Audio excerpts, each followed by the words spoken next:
గజం కేవలం 15,500 రూపాయలతో 150 గజాల భూమి కేవలం 23 లక్షలు మాత్రమే. గౌరవ కేటీఆర్ గారు. అధ్యక్ష, సబ్జెక్టే మాట్లాడుతున్నా సార్. నేను గవర్నర్ ప్రసంగంలో ఏం చెప్పినా దానికే సమాధానం చెప్తున్నా. 10 ఏళ్ళు విధ్వంసం జరిగింది అన్నారు. మరి 10 ఏళ్ల విధ్వంసం గురించి మాట్లాడితే 55 ఏళ్ల విధ్వంసం గురించి మాట్లాడాలన్నా వద్దా? 55 ఏళ్లు కాంగ్రెస్ పరిపాలనలో చేసిన జీవన విధ్వంసం చెప్పాలి. ఇప్పుడు గౌరవ సభ్యులు రామ్మోహన్ రెడ్డి గారు మాట్లాడుతూ రాజశేఖర రెడ్డి గారి పేరు తీసుకున్నారు, గత ముఖ్యమంత్రుల పేర్లు తీసుకున్నారు. పొన్నం ప్రభాకర్ గారేమో ఆంధ్రప్రదేశ్ చరిత్ర మాట్లాడొద్దంటారు. మరి రామ్మోహన్ రెడ్డి గారేమో గతంలో ఉన్న ఆంధ్ర ముఖ్యమంత్రుల పేర్లు తీసుకున్నారు. పేర్లు తీసుకున్నప్పుడు చెప్పకపోతే ఎట్లా అధ్యక్ష? వాస్తవాలు చెప్పాలి, చరిత్ర చెప్పాలి, అద్దం చూపెట్టాలి కదా సార్.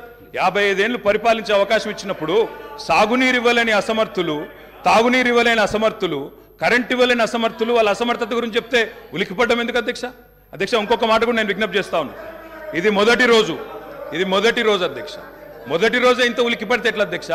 మొదటి రోజు ఇంత భయపడితే ఎట్లా? ఒక్కొక్క మంత్రి గారు లేసి అప్పుడే ఉలికిపడి మాట్లాడుతున్నారు. అంత భయం ఎందుకు సార్?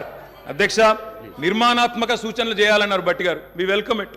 కానీ మీరు నిర్మాణాత్మకమైన గవర్నర్ ప్రసంగం ఉంటే, విధ్వంసంగా ఉండకపోతే వాస్తవాలు చెప్తే మేము కూడా వాస్తవాలు చెప్పేటోళ్ళం. మా అధ్యక్షుడు స్పష్టంగా చెప్పారు, కొత్త ప్రభుత్వం వచ్చింది, తొందరపడకండి, ఒక 3 నెలలు సమయం ఇద్దాం, అట్రఫ్లాప్ అవుతారు ఎట్లాగూ, కానీ 3 నెలలు సమయం ఇద్దాం. ఎందుకంటే అధ్యక్ష చాలా చెప్తా, అవి కూడా చెప్తా. పాపం వాళ్ళ సభ్యుడే వాళ్ళని నిరికిస్తాడు. అధ్యక్ష, ఒక్క మాటలో చెప్పాలంటే తెలంగాణలో అధ్యక్ష, ఒక్క మాటలో చెప్పాలంటే ఏంది అధ్యక్ష కాంగ్రెస్ పరిపాలన? బొంబాయి, బొగ్గుబాయి, దుబాయ్. ఆనాడు ఇదే కదా అధ్యక్ష. మొత్తం ప్రజలు వలసలు పోయే దుస్థితి, రైతులు మొగులు దిక్కు చేసే దుస్థితి, మొత్తంగా ఆఖరికి ఇవాళ అక్కడ కూర్చున్న ముఖ్యమంత్రి గారి సొంత జిల్లాలోనే గంజి కేంద్రాల అధ్యక్ష. ఇందిరమ్మ రాజ్యం అంటే గంజి కేంద్రాలు, ఆకలి సావులు, ఎన్కౌంటర్లు తప్ప ఏముండే అధ్యక్ష? ఇది గొప్పగా చెప్తున్నారు అధ్యక్ష. ఆ రోజుల్లో ప్రాజెక్టులు కట్టకున్నా, పైసలు తరలించకపోయిన ఆంధ్రాకి మౌనంగా మంగళహారతులు పట్టింది తెలంగాణ కాంగ్రెస్ నాయకులు కాదా అధ్యక్ష? ఆనాడు మేము రాజీనామాలు చేస్తుంటే, గొంతు చించుకుంటుంటే, పేగులు దిగేదాకా కొట్లాడుతుంటే, పదవుల కోసం పెదవులు మూసుకున్నది ఎవరు అధ్యక్ష? ఇలా బాగా మాట్లాడుతున్నారు అధ్యక్ష. ఇంకొక మాట చెప్తా ఉన్నా, ఇదే శాసనసభ అధ్యక్ష, తెలంగాణ పదం నిషేధిస్తే ఒక్క కాంగ్రెస్ నాయకుడు మాట్లాడిండా అధ్యక్ష? ఇదే శాసనసభలో అధ్యక్ష, అక్కడ కూర్చున్న ముఖ్యమంత్రి కిరణ్ కుమార్ రెడ్డి గారు, మా హరీష్ రావు గారు లేచి మాకు నిధులు ఇవ్వరా అని అడిగితే, ఒక్క పైసా ఇయ్యా, ఏం చేసుకుంటావో చేసుకోపో అన్నప్పుడు ఒక్క కాంగ్రెస్ నాయకుడు మాట్లాడిండా సార్? ఇలా బాగా మాట్లాడుతున్నారు. పదవుల కోసం పెదవులు మూసిన చరిత్ర ఖచ్చితంగా తెలంగాణ కాంగ్రెస్ నాయకులదే. అందులో రెండో అభిప్రాయం కూడా అవసరం లేదు అధ్యక్ష. I'm not yielding sir. ఎందుకంటే మీరు నాకు రెస్క్యూకి రావాలా. మేము ప్రధాన ప్రతిపక్షం, 39 మంది ఉన్నాం ఇక్కడ. మాటికి ఒక్కసారి ఇంటర్ఫియర్ చేస్తే మాకు కూడా సమయం ఇవ్వాలా మీరు? మాకు కూడా 4 సభ్యులకు మాట్లాడే అవకాశం ఇవ్వండి. మాటికి మంత్రి గారు చెప్పడం ఏందండి? సమాధానం చెప్పలేరా అధ్యక్ష? అంత భయం ఎందుకు? సమాధానం చెప్పలేరా అధ్యక్ష? సమాధానం చెప్పలేరా సార్? వీళ్ళు చరవా చెప్పమనండి సార్. మా రిప్లై అయిపోయిన చెప్పమనండి అధ్యక్ష. గౌరవ సభ్యులు అధ్యక్ష. సార్ ఇది ఎందుకంటే ఒక్క నిమిషం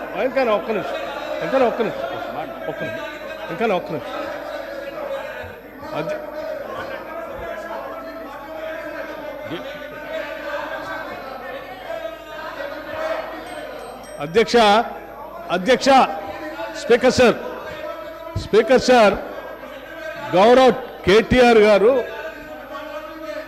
బ్రదర్ ప్లీజ్, నేనే మిమ్మల్ని క్రిటిసైజ్ చేయట్లేదు. కూర్చో, ఒక్కడే నిమిషం. I'm trying to advise you. Please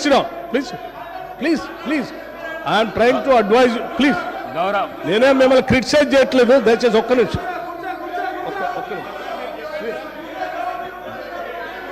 గౌరవ ప్రశాంత్ రెడ్డి గారు అధ్యక్ష. కూర్చో అధ్యక్ష. ఒకటే నిమిషం అధ్యక్ష. గౌరవ శాసనసభ్యులు, సీనియర్ శాసనసభ్యులే, వారు బాగా తెలుసు సభా వ్యవహారాలు కూడా. మనం గతంలో కూడా ఈ విషయాన్ని చర్చించాము అధ్యక్ష. గత 55 ఏళ్ళలో మీరు ఏం చేశారు అని పదే మాట్లాడుతూ ఉన్నారు. ఇంతలో కూడా మాట్లాడారు. నేనేం చెప్తా ఉన్నానంటే, ఆ 55 ఏళ్ళు ఉమ్మడి రాష్ట్రంలో పాలన దానికంటే బాగా చేసుకోవచ్చనే అది వద్దనుకొని మనం ప్రత్యేక రాష్ట్రం తెచ్చుకున్నాం.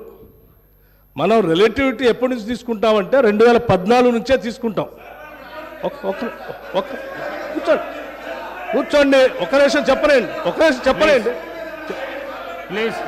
నిమిషం చెప్పండి. ప్రత్యేక రాష్ట్రం ఏర్పడిన తర్వాత అది బాగలేదనే ఈ రాష్ట్ర ప్రజలందరూ కూడా సకల జనం సమ్మె చేస్తే ఇక్కడ ఉన్నటువంటి మంత్రులు కూడా కౌశిక్ రెడ్డి గారు కూర్చోండి. పెద్ద రాష్ట్రంలో మంత్రులు ఉంటే కూడా రాజీనామా చేసి మంత్రులందరూ కూడా తీర్మానం చేసి ఈ సభలో ఉన్నటువంటి కాంగ్రెస్ శాసనసభ్యులు కూడా అందరూ తీర్మానం చేసి ప్రత్యేక రాష్ట్రం కావాలని కేంద్ర నాయకత్వాన్ని ఒప్పించి శ్రీమతి సోనియా గాంధీ గారి దగ్గర కలిసి సభలో సరిపోయేంత బలం లేకపోయినప్పటికీ సభలో ఉన్నటువంటి వాళ్ళందరినీ ఒప్పించి ప్రత్యేక తెలంగాణ రాష్ట్రం ఇచ్చినటువంటి కాంగ్రెస్ పార్టీ ఆ ఆలోచన ఉంది కాబట్టి ఇచ్చింది అధ్యక్ష. కాంగ్రెస్ పార్టీ ఇచ్చిన తర్వాత సంపదతో కూడినటువంటి రాష్ట్రాన్ని మీ చేతిలో పెడితే, మిగులు బడ్జెట్తో ఉన్నటువంటి రాష్ట్రాన్ని మీ చేతిలో పెడితే 10 ఏళ్లు బాగు చేయాల్సింది పోయి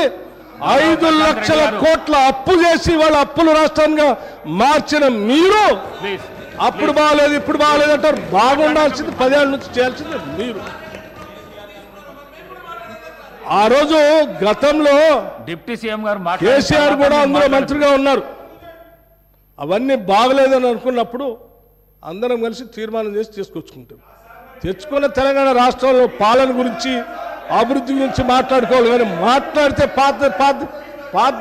పాత మాట్లాడుకుంటే మాట్లాడే వీళ్ళందరూ రాజీనామా ఎందుకు చేస్తా అన్నారు, పార్లమెంట్లో వాళ్ళందరూ కొట్లాడుతా అన్నారు, వాళ్ళందరూ పెప్పర్ స్ప్రే తింటారు, మిగతా వాళ్ళు ఎందుకు రాజీనామా చేస్తారు. అది బాగాలేదని కదా తెచ్చుకున్న దాంట్లో మీరెంత బాగా చేశారో చెప్పాలి. కానీ ఏం చేశారు? పట్టుమని ఏమైనా గోదావరిలో ఒక చుక్క నీళ్లు తెచ్చారా, కృష్ణానదిలో ఒక చుక్క నీళ్లు తెచ్చారా? ఏం చేయలేదు కదా. లక్షల కోట్లు వృధా చేశారు. కానీ ఒక్క ఎకరానికైనా అదనంగా ఆయకట్టు నీళ్ళు ఇచ్చారా? ఒక్కడికైనా ఉద్యోగాలు ఇచ్చారా? ఒక్కడికైనా ఒక ఇందిరా ఇల్లు ఇచ్చారా? ఒక్కడికైనా ఏదైనా చేశారా ఈ రాష్ట్రంలో? ఏమి లేదు. అది చెప్పండి. మేము చెప్పింది అదే. ధనంతో కూడిన సంపదతో కూడిన తెలంగాణ రాష్ట్రం ఇస్తే 10 ఏళ్ళు విధ్వంసం చేశారు. ఇవాళ విధ్వంసం చేయడం కాదు, స్వేచ్ఛ లేకుండా చేశారు. ఇవాళనే వాళ్ళకి స్వేచ్ఛ వచ్చినట్టు తీర్పిచ్చారని చెప్పాం. దాని గురించి మాట్లాడిన 10 ఏళ్ళ నుంచి. గౌరవ కేటీఆర్ అధ్యక్ష, మా బట్టన్న కూడా ఇంత ఆవేశపడతాడు అనుకోలేదు అధ్యక్ష. ఎందుకంటే వారికి వాస్తవాలు తెలిసి కూడా ఇంత ఆవేశపడి అధ్యక్ష గావు కేకలతో పెడబొబ్బలతో నోటికి గొంతు పెంచి అరిస్తే, గొంతు పెంచి దాడి చేస్తే, మందబలంతో శాసిస్తాననుకుంటే వాస్తవాలు కాకుండా పోవు సార్. పాలమూరులో గంజి కేంద్రాలు వాస్తవం, తెలంగాణలో నెత్తురు బారిన నేలలు వాస్తవం, నెర్రెలు బారిన నేలలు వాస్తవం, కరెంటీ అని మాట వాస్తవం, 14 లక్షల వలసలు వాస్తవం. అధ్యక్ష, ఇవన్నీ కాంగ్రెస్ పాలనకు తార్కాణాలు అధ్యక్ష, నేను చెప్పడం లేదు అధ్యక్ష. ఎవరో కాదు అధ్యక్ష, గౌరవ ముఖ్యమంత్రి రేవంత్ రెడ్డి గారు మాట్లాడిన రికార్డు అసెంబ్లీలో అధ్యక్ష, కాంగ్రెస్ పరిపాలన గురించి గౌరవ ముఖ్యమంత్రి రేవంత్ రెడ్డి గారు మాట్లాడిన మాటలు వారి మాటలు చెప్తా అధ్యక్ష. వారు చెప్పినారు రేవంత్ రెడ్డి గారు, ఇది 2014 25 జూన్ అధ్యక్ష. వారి మాటలు నేను కోట్ చేస్తా ఉన్నా, అసెంబ్లీ రికార్డు అధ్యక్ష. నేను చదువుకోవడానికి హైదరాబాద్లో ఉంటే నా తండ్రి గారు చనిపోతే మా గ్రామానికి పోయినాను. పద్ధతి ప్రకారం దాన సంస్కారాలు అయిన తర్వాత స్నానం చేసి ఇంటికి పోవాలి. ఎండాకాలం వస్తే ఏ బావిలో కూడా రోజుల తరబడి ఈత కొట్టినామో ఆ బావి ఎండిపోయింది. బోర్ దగ్గర పోయి స్నానం చేద్దాం అనుకుంటే కరెంట్ లేదు. నాకున్న పరిచయాలతో కరెంటే ఇస్తే బోర్ల నుంచి నీళ్ళు వస్తలేవు. స్నానం చేయవలసిన సమయంలో నెత్తి మీద నీళ్లు చల్లుకొని ఇంటికి వచ్చినాం అధ్యక్ష. తెలంగాణ ప్రాంతం నిర్లక్ష్యం కావడానికి కారణం కాంగ్రెస్ పాలకులన్న విషయం ఇప్పుడు అర్థమైంది అధ్యక్ష. ఇది నేను కాదు అధ్యక్ష, రేవంత్ రెడ్డి గారు చెప్పిన మాట. మీ ముఖ్యమంత్రి గారే చెప్పినారు అధ్యక్ష, నేను చెప్పడం కాదు. నేనేమంటున్నా అధ్యక్ష, మీరు దాచేస్తే దాగని సత్యాలు చరిత్ర అధ్యక్ష. ఇట్లా నిమిషానికి ఒకసారి ఇంటరప్ట్ చేస్తే ఎట్లా అధ్యక్ష? ఇంత ఆవేశం ఎందుకు? బట్టన్నా అధ్యక్ష, ముఖ్యమంత్రి గారు మాట్లాడతారు తర్వాత, మీకెందుకు బాధ? బట్టి గారు ఇంత బాధపడితే కష్టం. ఇందిరమ్మ పాలన గురించి రేవంత్ రెడ్డి గారు చెప్పిన మాట ఇది. ఇంకా చాలా ఉన్నాయి రేవంత్ రెడ్డి గారు చెప్పిన మాటలు, చెప్పమని చెప్తా అధ్యక్ష. This is not right sir. అధ్యక్ష, you have to come to my rescue. This is not right అధ్యక్ష. ఇదేం అధ్యక్ష? సీఎం గారు సమాధానం చెప్తారు అధ్యక్ష. గౌరవ కేటీఆర్ గారు ఎన్నిసార్లు ఇస్తారు సార్? మరి మేము కూడా లెక్క చూడాలా? డిప్యూటీ సీఎం 39 మందికి. అధ్యక్ష, మనం తెలంగాణ రాష్ట్ర శాసనసభలో మాట్లాడుతూ ఉన్నాం.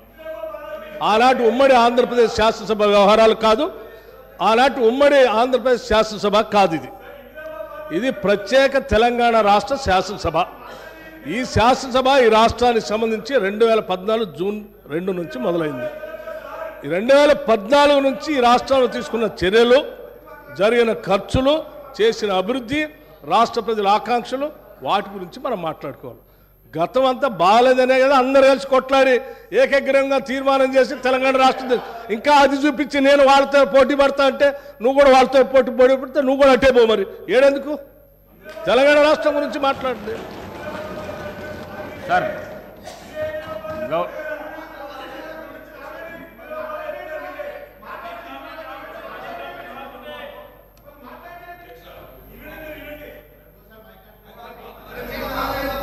అధ్యక్ష, మాట్లాడండి అధ్యక్ష, ఇందిరమ్మ పాలన అంటే 84 వరకు ఇందిరమ్మ పాలన ఉండే సార్. మరి ఇందిరమ్మ రాజ్యం తెచ్చినాం ఇందిరమ్మ పాలన తెచ్చినాం అంటే మరి ఇందిరమ్మ పాలన గుర్తు చేయాలి కదా సార్?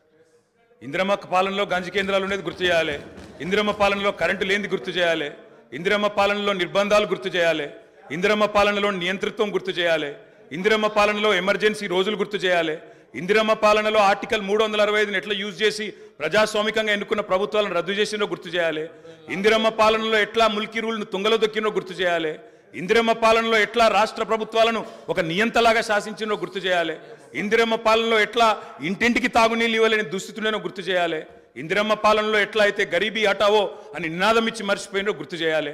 రాజశేఖర రెడ్డి గారిని గుర్తు చేసుకున్నప్పుడు, కిరణ్ కుమార్ రెడ్డి గారిని గుర్తు చేసుకున్నప్పుడు వారు తప్పకుండా మేము కూడా అన్ని చెప్పాలి కదా సార్. పోతిరెడ్డి పాడుకు పొక్కదవి నీళ్లు తీసుకుపోతుంటే హారతులు పట్టిన వాళ్ళ సంగతి చెప్పాలా, హంద్రీనివాకు హారతులు పట్టిన వాళ్ళ సంగతి చెప్పాలా, తెలంగాణకు అన్యాయం చేసిన ప్రతి ఒక్కరి సంగతి చెప్పాలా. కేవలం సెలెక్టివ్గా తలుచుకుంటాం, ఇందిరమ్మ పేరు అవసరం వచ్చినప్పుడు తలుచుకుంటాం, లేకపోతే తలుచుకోమంటే ఎట్లుంటుంది అధ్యక్ష? కాబట్టి తప్పకుండా చెప్పాలా. చరిత్ర అనేది దాస్తే దాగేది కాదు అధ్యక్ష. ప్రగతి భవన్కు పోయి అక్కడ కేసీఆర్ గారి పేరు మీద మట్టి పూయంగానే చరిత్ర మరుగున పడిపోదు అధ్యక్ష. తప్పకుండా వాస్తవాలుగానే ఉంటాయి. వాస్తవం ఏంది అంటే 50 ఏళ్ల గోస తర్వాత కలిసొచ్చే కాలానికి నడిసొచ్చే కొడుకు కేసీఆర్. తెలంగాణ తల్లిని దాస్య శృంఖలాలు తెంచిన కొడుకు కేసీఆర్ గారు అధ్యక్ష. ఇవాళ వారు మాట్లాడినారు, గవర్నర్ గారు, మార్పు మొదలైంది, నిర్బంధం పోయింది అన్నారు. అవును అధ్యక్ష, మార్పు మొదలైంది, నిర్బంధం పోయింది. ఎప్పుడు పోయింది అధ్యక్ష నిర్బంధం? జూన్ 2, 2014 నాడు దాస్య శృంఖలాల నుంచి శ్రీశ్రీ గారు చెప్పినారు అధ్యక్ష, బానిసకొక బానిస అని. దరిద్రం ఏంటంటే అధ్యక్ష, దరిద్రం ఏంటంటే గతంలో మనల్ని పీడించిన వాళ్ళు పోయినారు, కానీ వాళ్ళ పేర్లు తలుచుకునే వాళ్ళు ఇంకా అక్కడే ఉన్నారు అధ్యక్ష. అది బానిసకొక బానిస అంటే కదా అధ్యక్ష. ఇంకొక మాట చెప్పాలి అధ్యక్ష. ఈరోజు గత 10 ఏళ్ళని మాట్లాడుతున్నారు, చెప్తాం అధ్యక్ష. విద్యుత్ సంస్థల గురించి చెప్తాను, ఇంకా చాలా విషయాలు చెప్తాను. మధ్యలో వారే ఇప్పుడు ఒక 15 నిమిషాలు డిస్టర్బ్ చేశారు, మీరు లెక్క రాసుకోవాలి. మీరు కూడా మేము 39 మంది ఉన్నాం, వాళ్ళు 64 మంది ఉన్నారు, మిడిసిపడుతున్నారు అధ్యక్ష. ఎంత అధ్యక్ష తేడా? 1.85% ఓటు మాత్రమే, 1.85%. అధ్యక్ష, ఈ రకమైన మిడిసిపాటు మంచిది కాదు. గౌరవ కేటీఆర్ గారు, సబ్జెక్ట్ డీవియేషన్ కాకుండా నేనేం అవ్వలేదు సార్, ఆయన చెప్పిన దానికే చెప్తున్నా. మిమ్మల్ని అక్కడ కూర్చోబెట్టారు అంటే చెప్తున్నా అధ్యక్ష. ఎక్కువ తేడా ఏం లేదు సార్, మిడిసిపాటు వద్దని చెప్తున్నా సార్. అధ్యక్ష, నీళ్లు, నిధులు, నియామకాలు, ఇది మా ఉద్యమ నినాదం. దాన్నే అధ్యక్ష వారు సమాధానం ఎట్లా చెప్తారు చెప్పండి సార్, సమాధానం ఎట్లా చెప్తారు? Leader of the house. Speaker sir, కొంతమంది ఎన్ఆర్ఐస్కి ప్రజాస్వామిక స్ఫూర్తి అర్థము అవగాహన కాదు. మనం ప్రయత్నం చేసినా కూడా వారు తెలుసుకునే ప్రయత్నం చేయరు. ప్రజాస్వామ్యంలో 49కి 0 వాల్యూ ఉంటుంది, 51కి 100% వాల్యూ ఉంటుంది. ఎందుకంటే 51% ఓట్లు, 51% నెంబర్ ఉన్న వాళ్ళు ప్రభుత్వాన్ని ఏర్పాటు చేస్తారు. 49% ఉన్నవాళ్ళు ప్రతిపక్షంగా కూర్చొని ప్రభుత్వం తీసుకునే పరిపాలనలో నిర్ణయాలను, శాసనాలను సహేతుకంగా విశ్లేషించి సలహాలు, సూచనలు ఇస్తారు. సలహాలు సూచనలు ఒకవేళ ప్రభుత్వము పెడచెవిన పెడితే నిరసనలు ధర్నాలు రాస్తారోకలు చేస్తారు. అవసరమైతే ఆమరణ నిరాహార దీక్షలు చేసిన కూడా సందర్భాలు ఉన్నాయి. ఆ స్పిరిట్ను తీసుకోవాలి తప్ప వాళ్ళు 64 ఉన్నారు, మేము 39 మంది ఉన్నాం, మేము అచ్చోసిన ఆంబోతుల్లాకున్నాం, మేము పోడియంలోకి వచ్చి కుస్తీలు కొట్లాడతాం, ఈ రకమైన భాష వారి గౌరవానికి కానీ ఈ సభను నడిపించుకోవడానికి కానీ సహకరించదు. రెండవ అంశం, పదే పదే గత పాలన గురించి గత ప్రభుత్వాల గురించి మాట్లాడుతున్నాను. సరే, వారు ఏం మాట్లాడతారో మొత్తం విన్నాక రిప్లై చేద్దాం అనుకున్నాను. కాకపోతే నా రిప్లై కోసం వారు తహతహలాడుతున్నారు. గత పాలనలో యూత్ కాంగ్రెస్ వైస్ ప్రెసిడెంట్గా కల్వకుంట్ల చంద్రశేఖరరావుకు అవకాశం ఇచ్చిందే కాంగ్రెస్ పార్టీ. సింగిల్ విండో డైరెక్టర్గా ఎన్నికల్లో పోటీ చేయడానికి ఇస్తే కాంగ్రెస్ పార్టీ తరఫున నిలబడి ఓడిపోయిందే చంద్రశేఖరరావు. గత పాలనలో ఎంపీగా గెలిపించిందే కాంగ్రెస్ పార్టీ. గత పాలనలో షిప్పింగ్ మినిస్టర్ ఇచ్చిందే కాంగ్రెస్ పార్టీ. ఆ తర్వాత కార్మిక శాఖ మంత్రి ఇచ్చిందే కాంగ్రెస్ పార్టీ. అంతెందుకు ఇక్కడ సభ్యుడు ఉన్నాడు, వారు కూడా వారి కుటుంబ సభ్యులే. ఎమ్మెల్యే కాకుండానే మంత్రిని చేసి తర్వాత ఎమ్మెల్యేగా ఎన్నిక చేయడానికి సహకరించిందే కాంగ్రెస్ పార్టీ. ఈరోజు వాళ్ళు ఏ పేరైతే వినోద్ అనుకుంటున్నారో ఆ రాజశేఖర రెడ్డి గారే ఆ మంత్రివర్గంలోనే గత ఆర్థిక శాఖ మంత్రి, సిద్దిపేట ఎమ్మెల్యే గారు ఎమ్మెల్యే పదవి లేకుండా మంత్రిగా ప్రమాణ స్వీకారం చేసిండ్రు. రాజశేఖర రెడ్డి గారి నాయకత్వమే ఈ దేశానికి బలమైన నాయకత్వం అని అందులో పనిచేసిండ్రు.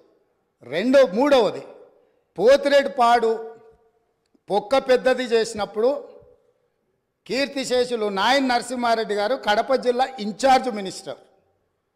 ఆ రోజు కొట్లాడింది పోతిరెడ్డిపాడు మీద కీర్తిశేషులు పి జనార్దన్ రెడ్డి గారు.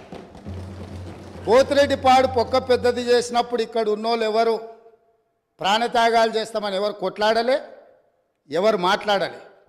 సొంత పార్టీ సొంత ప్రభుత్వం ఉన్న తెలంగాణ ప్రజల హక్కులను భంగం కలిగించొద్దు, కృష్ణానది జలాలలో మా వాటా మాకు ఉండాలి, మా వాటాను ఎవరు తీసుకెళ్ళినా మేము ఒప్పుకోము అని కొట్లాడింది ఆనాటి నాయకుడు పి జనార్దన్ రెడ్డి గారు మాట్లాడిండ్రు తప్ప వీళ్ళు కాదు. కాబట్టి ఈరోజు వీళ్ళందరూ ఏ పాలకుల గురించి మాట్లాడుతున్నారు, ఆ పాలకులు ఇప్పుడు మాట్లాడుతున్న పెద్దలు ఎట్లెమ్మెల్యేనరు? వాళ్ళ తండ్రి గారి గురువైన చంద్రబాబు నాయుడు గారి పార్టీతో పొత్తు పెట్టుకుంటే ఆ పార్టీ మద్దతుతో ఆ కడవ కప్పుకొని సిరిసిల్లలో కష్టపడి పనిచేసి నిర్మించుకున్న చీమలు పెట్టిన పుట్టలో పాములు దూరినట్టు కేకే మహేందర్ రెడ్డి అక్కడ పార్టీని నిర్మించుకొని తెలంగాణ ఉద్యమంలో పాల్గొని తెలంగాణ ఉద్యమంలో ముందు భాగం నుండి నిలబడి కొట్లాడితే ఎన్ఆర్ఐ అంటే నాన్ రిలయబుల్ ఇండియన్ కింద మేనేజ్మెంట్ కోటాలో ఇక్కడికి వచ్చి టికెట్ తీసుకొని అక్కడ ఆ కేకే మహేందర్ రెడ్డి గారిని అన్యాయం చేసి ఈరోజు ఇక్కడికి వచ్చిండ్రు. కాబట్టి ఈరోజు గతం గురించి అధ్యక్ష, ఒకవేళ మా మిత్రులకు వాళ్ళకు అంతగా గతం గురించి చర్చించాలనే ఆలోచన ఉంటే ఒకరోజు మొత్తం తమరు సమయం ఇవ్వండి. తప్పకుండా జూన్ 2, 2014 కంటే ముందు జరిగిన 55 సంవత్సరాల పరిపాలన మీద సంపూర్ణమైన చర్చ ఇక్కడ పెడదాము. ఈరోజు ఇక్కడ జరుగుతున్న చర్చ జూన్ 2, 2014 నుంచి జరిగిన పరిపాలన, చేసిన విధ్వంసము, నాయకత్వం యొక్క వ్యవహార శైలి మీద మనం ఈరోజు మాట్లాడుకుంటున్నాము. కాబట్టి వారికి గతం గురించి చర్చించాలనే కోరిక ఉంటే మాకు ఎలాంటి అభ్యంతరం లేదు. గతంలో జరిగిన పరిపాలనలో ఇక్కడున్న వాళ్ళకి చాలామందికి పాత్ర లేకపోవచ్చు, కానీ అక్కడున్న వాళ్ళకు చాలామందికి పాత్ర ఉంది. ప్రత్యక్షంగా మంత్రులు చేసిండ్రు. అక్కడున్న నాగేందర్ గారు, ఆ పక్కనున్న శ్రీనివాస్ యాదవ్ గారు, ఆ పక్కనున్న హరీష్ రావు గారు, అక్కడున్న కడియం శ్రీహరి గారు, ఆ పక్కనున్న పోచారం శ్రీనివాసరెడ్డి గారు, ఆ పక్కలున్న గంగుల కమలాకర్ గారు, అన్ని పేర్లు మొత్తం అన్ని లిస్టు చదువుతా. వీళ్ళందరూ కూడా ఈరోజు వారు ఏదైతే పాపాలు జరిగినాయి అంటుండ్రో ఆ పాపాలలో సంపూర్ణమైన భాగస్వామ్యం వాళ్ళదే ఉన్నది. వరంగల్ ప్రాంతంలో జరిగిన ఎన్కౌంటర్లకు ఎవరి కారణమని చర్చ ఉంది అధ్యక్ష? ఈరోజు వారే మాట్లాడుతున్నారు. ఏమని గవర్నర్ ప్రసంగంలో మొత్తం కాంగ్రెస్ పార్టీ మేనిఫెస్టోనే పొందుపరిచిండ్రని. చాలా సీనియర్గా పనిచేసిండ్రు మంత్రులుగా. గవర్నర్ గారి ప్రసంగము పార్టీ యొక్క ఎన్నికల మేనిఫెస్టోను మంత్రివర్గంలో చర్చించి మా ప్రభుత్వం యొక్క భవిష్యత్ కార్యాచరణను మంత్రివర్గం ఆమోదం చేసిన తర్వాతనే గవర్నర్ గారు ప్రసంగిస్తారు. పరిపాలనలో అనుభవం ఉన్న వాళ్ళు, గతంలో ఈ రకమైన నిర్ణయాలు చేసిన వాళ్ళు కూడా ప్రజల్ని తప్పుదోవ పట్టించడానికో లేకపోతే వాళ్ళ యజమానులను సంతోషపెట్టడానికో ఎందుకు మాట్లాడుతున్నారో నాకైతే తెలియదు. నేను సభ్యుడికి సూచన చేస్తున్నా. నేను చాలా విషయాలు ప్రస్తావించిన, తప్పకుండా సావధానంగా 5 సంవత్సరాలు సమయం ఉంది. సంపూర్ణంగా ఎక్స్రే తీసినట్టుగా ఎక్కడెక్కడ ఏమేమి ఉన్నాయో అన్నిటిని వివరిస్తాం. మా ఆర్థిక మంత్రి గారు, డిప్యూటీ సీఎం గారు జరిగిన విధ్వంసం ఏంది, ఆర్థిక నేరం ఏంది, అన్ని విషయాలు ఈ సభలోనే తమరి అనుమతి తీసుకొని చర్చకు పెట్టి వాటన్నిటిని విశ్లేషిద్దాం. మేము సిద్ధంగా ఉన్నాం. సంవయనం పాటించి ఈరోజు గవర్నర్ గారి ప్రసంగానికి సంబంధించిన మీకు మనసు ఉంటే, తెలంగాణను అభివృద్ధి చేసుకోవాలన్న ఆలోచన ఉంటే అభినందిస్తూ మీరు ముందుకు రండి. లేదు మేము ఇట్లనే ఉంటామంటే పిల్లి శాపనార్థాలకు ఉట్లు తెగిపడవు.